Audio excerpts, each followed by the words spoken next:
ಮಂಗಳೂರು ದಸರಾಗೆ ಈಗ ಬೆಳ್ಳಿ ಹಬ್ಬದ ಸಂಭ್ರಮ.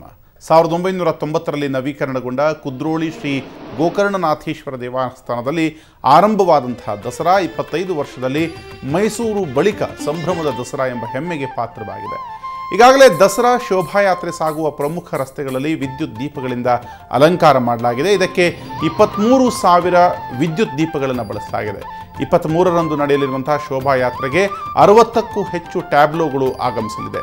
ಕೇರಳ, ಆಂಧ್ರ ಹಾಗೂ ಮಹಾರಾಷ್ಟ್ರ ರಾಜ್ಯಗಳಿಂದ ಟ್ರಕ್ಗಳು ಆಗಮಿಸಲಿದ್ದು ರಾಜ್ಯದ ವೈವಿಧ್ಯಮಯ ಸಂಸ್ಕೃತಿ ಬಿಂಬಿಸುವ ಟ್ಯಾಬ್ಲೋಗಳನ್ನು ಪ್ರದರ್ಶಿಸಲಾಗುವುದು ಅಂತ ಆಯೋಜಕರು ತಿಳಿಸಿದ್ದಾರೆ.